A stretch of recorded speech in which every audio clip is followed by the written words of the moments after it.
Bem-vindos mais uma vez ao canal do professor Anatólio Arce. Vamos dar continuidade à nossa série de resolução de questões de história por assunto, de vestibulares por assunto.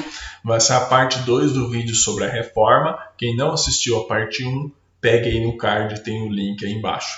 E nós vamos começar o vídeo 2, nós vamos resolver as questões 7, 8, 9 e 10. São questões longas, a 7 não é, mas as demais são. A 7 é da UFMG e vai trazer o seguinte enunciado para nós. Todas as alternativas contêm objetivos da política da Igreja Católica, esboçada durante o Concílio de Trento, exceto, ou seja, todas as afirmativas abaixo, ela contém objetivos do Concílio de Trento contido na Contra-Reforma, menos uma. Por exemplo, estava contido no Concílio de Trento a expansão da fé cristã. Estava, então essa não é a resposta. Estava contido no Concílio de Trento a moralização do clero? Estava também, por mais que a Igreja ela tenha atuado no sentido de que os protestantes, melhor dizendo, tenham criticado o fato do clero ser leviano, ser materialista, a Igreja buscou no Concílio de Trento também buscar essa moralização do clero. Então, não é essa a resposta. Reafirmação dos dogmas também.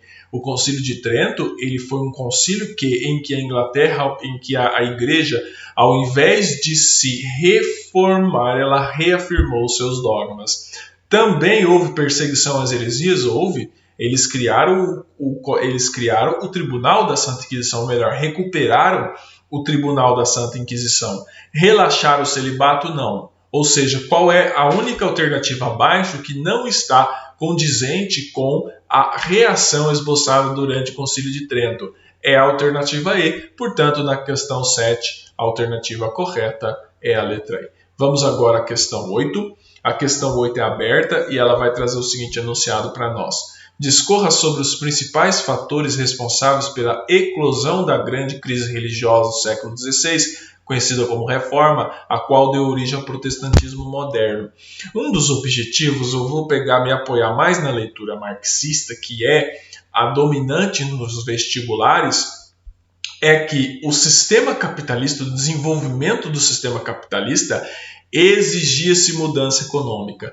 E muitas dessas mudanças econômicas estavam entrando em choque com os dogmas da Igreja Católica. Um deles era a questão do lucro e a questão dos juros ou usura. Então, por conta de que a Igreja condenava o lucro e a usura, foi um dos motivos que incentivaram, muita gente a apoiar a Reforma Protestante. Então, Lutero, quando ele prega suas teses em Wittenberg em junho de 1517, e ele promove a sua pregação da Reforma cristã, ou seja, a chamada reforma que os historiadores chamaram de reforma protestante, ele não fez isso sozinho. Lutero não fez isso sozinho. Ele buscou a ajuda também de muita gente que via com interesse alterar alguns dogmas que a igreja tinha com o objetivo de ganhar mais. Então a reforma, ela também teve um viés econômico, certo? Ela não foi apenas uma reforma religiosa. Ela não ocorreu, foi uma reforma religiosa, mas que não ocorreu somente por motivos religiosos. Tinha envolvido ali motivos econômicos, certo? De fazer com que você criasse uma religião que permitisse o lucro e que permitisse a usura. E você observa que as religiões protestantes, elas eram muito lenientes para com o lucro, algo que a Igreja Católica condenava nesse momento histórico. Então, a questão 8 está respondida. Vamos agora à questão 9 da Universidade Federal da Bahia. A questão 9 vai trazer alguns textos para a gente ler. Vamos ler esses textos primeiro, depois nós vamos refletir sobre eles. Vamos lá. Comparar a reforma na verdade, vai trazer um texto só, tá bom? Questão 9. Comparar a reforma com uma ponte que conduz não só de períodos escolásticos até o nosso mundo do livre pensamento, mas também em direção oposta, adentro da Idade Média, talvez ainda mais além sobre a forma de uma transmissão cristã católica, preservada do cisma de um alegre amor à cultura. Associado aos seus conhecimentos à análise do texto anterior, conclui-se que a reforma protestante, o que ele está pedindo? Para você analisar o 01, 04, 08, 16, 32, 64, ver quais são essas afirmativas que estão corretas e somá-las para dar a conta correta. Vamos ler a alternativa 01. A alternativa 01 vai dizer que significou a reafirmação doutrinária e a reorganização institucional da Igreja de Roma. Tome cuidado com essa alternativa, porque por mais que tenha havido a reafirmação doutrinária, não houve reorganização institucional da Igreja Romana, tá bom? A Igreja Romana, ela não se reorganizou institucionalmente, certo? Portanto, a 01 está errada. A 02 vai dizer que buscou resgatar as doutrinas teológico-filosóficas predominantes na Idade Média, caracterizadas pelo conflito entre a fé e a razão. Está correto, certo? Uma das questões da Reforma Protestante é que você buscava resgatar teorias filosóficas predominantes na Idade Média, em que havia um conflito muito grande entre fé e razão. Havia esse conflito muito grande entre fé e razão nesse determinado momento histórico. Então a 02 está correta. A 04 vai dizer que constituiu-se no renascimento religioso por se contextualizar no processo geral de mudança da Idade Média para a Idade Moderna. Correto. Nós analisamos o Renascimento como um período histórico desse momento também, em que houve mudanças nas artes, na literatura, no pensamento, na leitura política. Houve sim, mas a reforma religiosa foi um período em que ocorreu também o que eles chamam de renascimento religioso, certo? Mudanças contextualizada num processo geral de mudanças da Idade Média para a Idade Moderna. Por quê? O que caracterizava o poder na Idade Média era o poder da Igreja.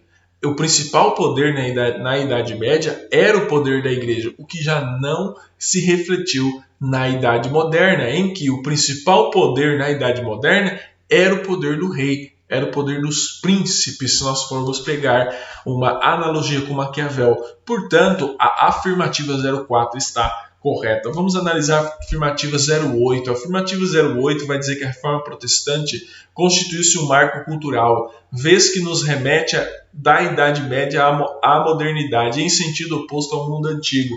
Correto, está correto. Você vê que se nós temos o Renascimento marcando essa transição, certo? Da Idade Média para a Idade Moderna, você vê que a Reforma Protestante ela significou o quê?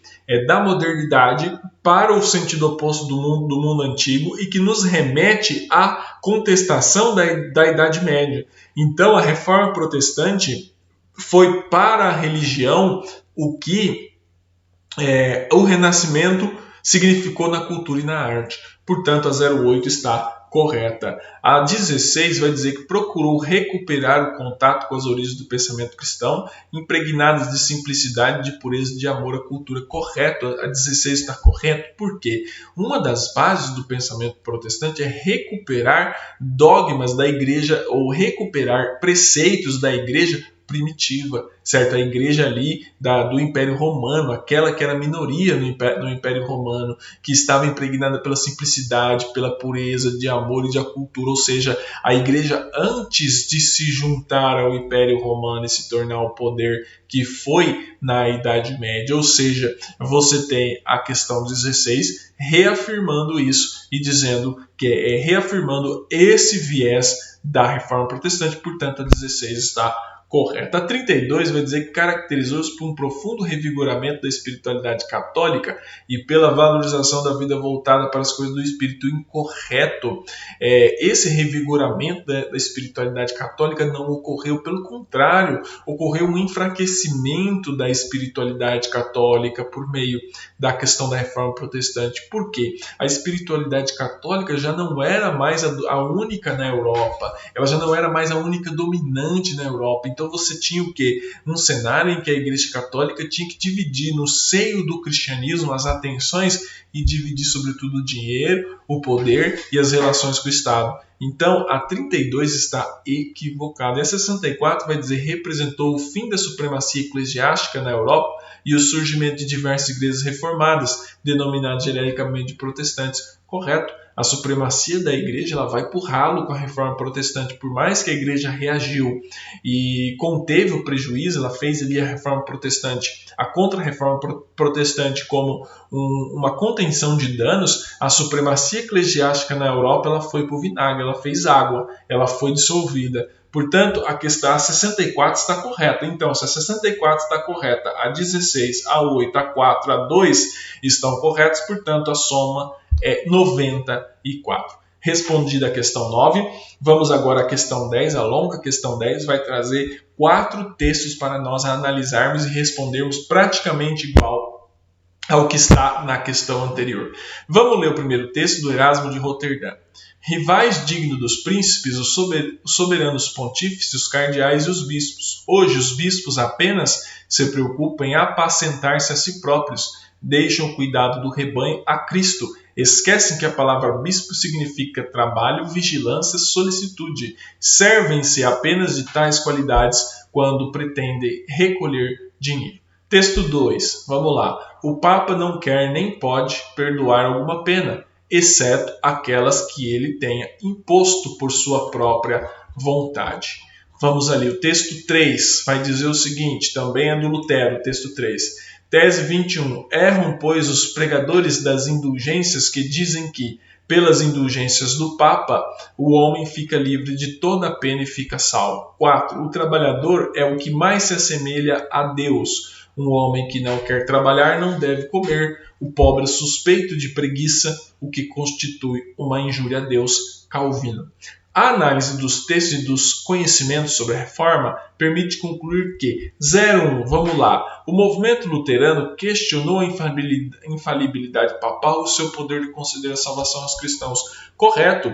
Para os luteranos fazerem o contraponto ao Papa num nível que mobilizasse a população daquele momento histórico e a elite local, a nobreza, no caso alemã, que embarcou nas teses de Lutero e de outras localidades da Europa também, eles tinham que questionar a infalibilidade papal, questionar o caráter de infalibilidade papal, ou seja, isso ocorreu no movimento luterano, certo? Foi considerado, foi questionado essa infalibilidade papal e, sobretudo, o poder do Papa de conceder a salvação, ou seja, eles diziam que a salvação ela se dava pela fé e não pelo pagamento à igreja de indulgência. Então, quando eles fazem isso, o principal sustentáculo de aquisição de dinheiro da igreja é questionado. Portanto, a 01 está correta. A 02 vai dizer que a Igreja Católica, no século XVI, foi contestada pelo caráter comercial que atribuiu as relações entre Deus e seus fiéis. Correto? O que era a venda de indulgência? Era basicamente esse caráter comercial, ou seja, quem era rico tinha chance de purgar os seus pecados, quem era pobre não tinha chance de purgar os seus pecados, ou seja, a 02 está correta. A 04 vai dizer o seguinte, os pregadores das indulgências mencionados na tese luterana contribuíam decisivamente para o aumento do poder real, pois atribuíam aos reis a indicação definitiva dos que deveriam ser salvos para o reino da glória. Essa alternativa está incorreta. Até aqui ela está correta quando você fala que os pregadores da indulgência, criticados pela tese luterana, elas contribuíam para o aumento do poder real, obviamente, não do poder dos reis, mas do poder do Papa, tá bom? Então essa alternativa está incorreta, e você vai dizer que não era o rei que tinha a indicação, era o Papa. Então esses pregadores da indulgência, eles questionavam o Papa, ou seja, elas faziam com que as cartas de indulgência aumentassem o poder papal e não o poder dos reis, tá bom? A resposta 4 está equivocada. A resposta 8 vai dizer que Erasmo de Roterdã, quando afirmou que os bispos deixam o cuidado do rebanho a Cristo, demonstrava preocupação dos dignatários da igreja com a vida material e espiritual das camadas populares no século XVI.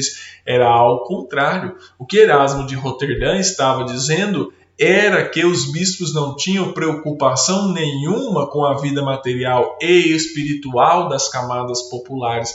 Era justamente isso que ele estava dizendo. Ele disse lá no primeiro texto que eles só falam deles mesmos, certo? E só pensam em dinheiro. Deixa eu voltar aqui. Ele vai falar, os bispos apenas se preocupam em apacentar-se a si próprios, deixam o cuidado do rebanho a Cristo, ou seja, ele está falando, não, eles só se preocupam com eles mesmos.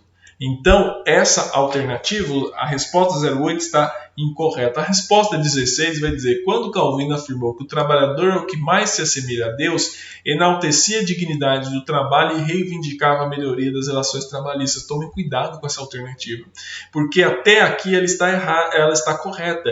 Quando fala que Calvino dizia que os trabalhadores é o que mais se assemelhava a Deus e dizia que o trabalho era digno. Só que ele não reivindicava melhoria nas relações trabalhistas. Nós estamos falando do século XVI.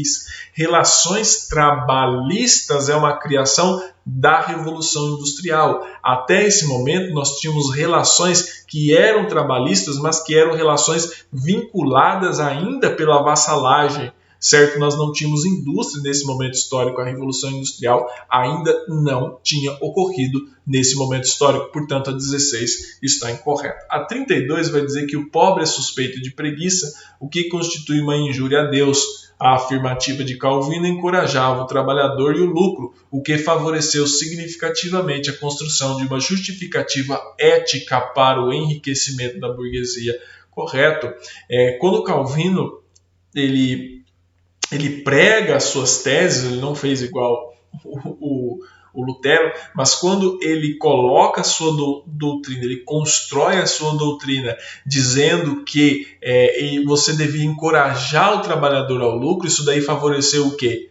A ética protestante, ao enriquecimento da burguesia, ou seja, mais uma vez, se o estudante tiver lido o livro do Max Weber, Ética Protestante e o Espírito do Capitalismo, vai conseguir ganhar essa alternativa e vai perceber que a alternativa 32 está correta. E a alternativa 64 vai dizer a crise da Igreja Católica no século XVI propiciou, entre outras transformações socioeconômicas e políticas culturais, o desenvolvimento do nacionalismo moderno. Essa alternativa está correta, certo? A crise da Igreja no século XVI propiciou, sim, transformações econômicas, transformações sociais e também o desenvolvimento do Estado moderno, porque a reforma protestante enfraqueceu ainda mais o poder da igreja. O que aconteceu com o poder dos reis? Já estava em processo de fortalecimento.